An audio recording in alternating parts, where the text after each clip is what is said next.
Assalamualaikum warahmatullahi wabarakatuh.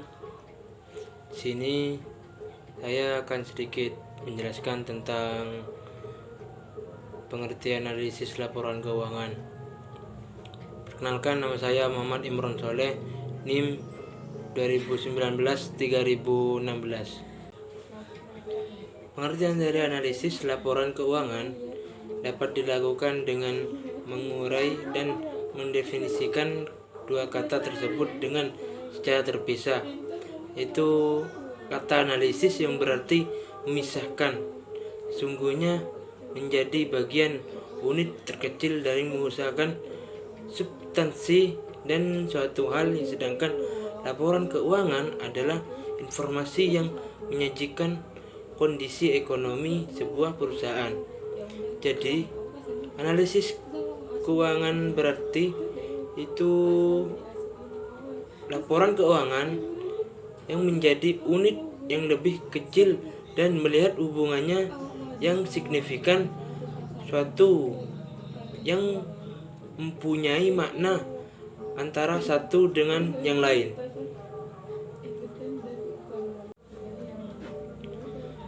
Selanjutnya yaitu tujuan analisis keuangan. Tujuan analisis keuangan yaitu yang pertama, memberikan informasi yang lebih luas dalam laporan keuangan.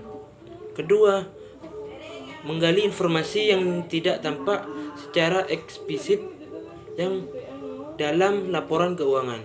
Ketiga, yaitu mengidentifikasi adanya keliruan yang terkandung dalam laporan keuangan. Yang keempat, yaitu membongkar hal-hal yang bersifat tidak konsisten. Dan yang kelima, mengetahui sifat-sifat hubungan yang akhir dalam melahirkan metode-metode dalam teori-teori terdapat laporan keuangan. Dan yang keenam, yaitu memberikan informasi yang diinginkan para mengambil keputusan kinerja dan prestasi perusahaan. Selanjutnya yaitu syarat-syarat laporan keuangan. Syarat-syarat laporan keuangan yang harus dipenuhi yaitu 1. Relawan dapat mengerti. Yang kedua, daya uji. Yang ketiga yaitu netral. Yang keempat, tepat waktu. Yang kelima, daya banding. Dan keenam yaitu pelengkap.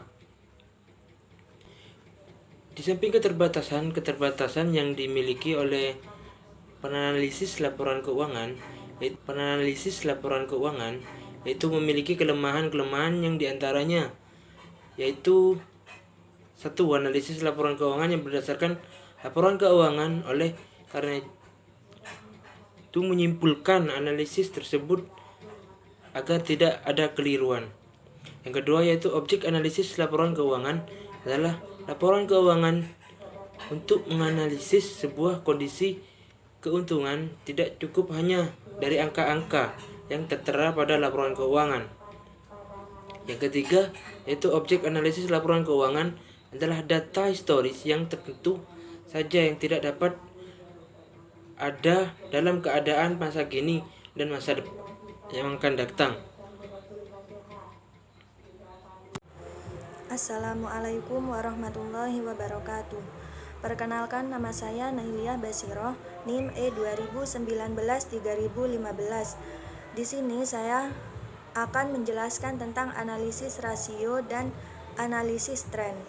Rasio merupakan satu angka yang dibedakan dengan angka lainnya sebagai sebuah hubungan. Manfaatnya yaitu sebagai alat ukur yang ada pada keuangan suatu perusahaan di masa periode tertentu. Fungsinya yaitu untuk mereview hasil suatu perusahaan dengan panduan perbandingan data keuangan yang ada di dalam laporan keuangan. Kegunaan dari analisa rasio keuangan.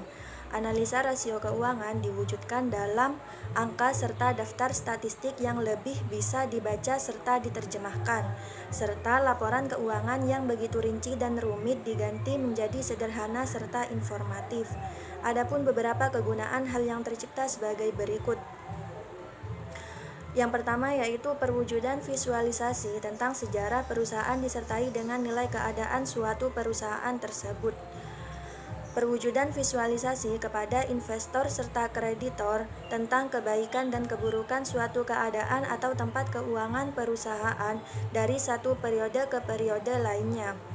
Adanya kemungkinan manajer keuangan melakukan prediksi reaksi dari para calon investor serta kreditor di saat melakukan pencarian guna menambah dana. Jenis dari rasio keuangan dalam dunia bisnis secara keseluruhan yaitu adanya analisis rasio keuangan pada bisnis dan dapat dibagi ke dalam kelompok rasio sebagai berikut, yaitu ada rasio rentabilitas atau probabilitas, rasio likuiditas, rasio solvabilitas, dan rasio aktivitas. Analisis tren. Analisis tren yaitu metode analisis statistika yang ditujukan untuk melakukan suatu estimasi atau peramalan pada masa yang akan datang. Manfaat dari analisa tren. Perhitungan analisa tren bermanfaat untuk memenuhi kebutuhan yang berbeda bagi pemakai laporan keuangan. Beberapa pemakai yang membutuhkan laporan keuangan tersebut antara lain investor, pemberi pinjaman atau kreditur, dan manajemen. Investor, mereka membutuhkan informasi yang akurat mengenai aktivitas maupun posisi keuangan perusahaan, apakah pada masa mendatang menghasilkan laba atau sebaliknya. Yang kedua yaitu pemberi pinjaman atau kreditur. Pemberi pinjaman tertarik dengan informasi yang disediakan oleh perusahaan khususnya keuangan yang memungkinkan mereka untuk memutuskan apakah dana yang tertanam di dalam perusahaan dapat dibayarkan kembali tepat waktu oleh perusahaan. Yang ketiga, manajemen. Manajemen dapat terbantu dalam hal tanggung jawab, perencanaan, pengendalian, dan pengambilan keputusan berdasarkan hasil analisa. Analisa tren ini bermanfaat untuk menilai situasi tren perusahaan yang telah lalu serta dapat memprediksi tren perusahaan di masa yang akan datang berdasarkan garis tren yang sudah terjadi itu. Cukup sekian, kurang lebihnya mohon maaf yang sebesar-besarnya. Wassalamualaikum warahmatullahi wabarakatuh. Assalamualaikum warahmatullahi wabarakatuh. Saya Emi Ilmiah Hikmah, NIM E 2019-3008. Di sini saya akan menyampaikan sedikit tentang analisis common size atau yang bisa disebut presentase per komponen. Nah, presentase per komponen atau analisis common size di sini setiap elemen laporan keuangan dapat dihitung dengan rumus sebagai berikut. Yang pertama, elemen-elemen aktiva sama dengan elemen-elemen YPS atau total aktiva. Yang kedua, yaitu elemen-elemen pasiva sama dengan YPS atau total pasiva.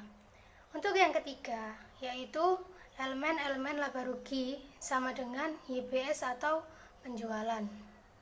Nah, di sini saya akan apa sih yang dimaksud analisis common size itu atau presentase per komponen. Analisis atau komponen yang disusun dengan menghitung tiap-tiap rekening dalam laporan laba rugi dan juga menjadi proporsi dari total penjualan untuk pelaporan laba rugi atau dari total aktiva untuk neraca. Nah, apa sih manfaat kita belajar analisis common size? Yang pertama yaitu untuk mempermudah kita sebagai pembaca untuk membaca laporan keuangan. Nah, semisal kita ke perusahaan lalu kita diberitahu kalau model laporan keuangan itu seperti ini. Cara penyelesaiannya itu seperti ini. Nah, di situ kita sudah paham karena kita pernah belajar analisis common size dan tahu cara menghitung analisis common size itu kayak gimana. Nah, yang kedua yaitu untuk memperhatikan perubahan yang terjadi di dalam neraca. Baik, terima kasih. Itu saja yang bisa saya sampaikan. Assalamualaikum warahmatullahi wabarakatuh.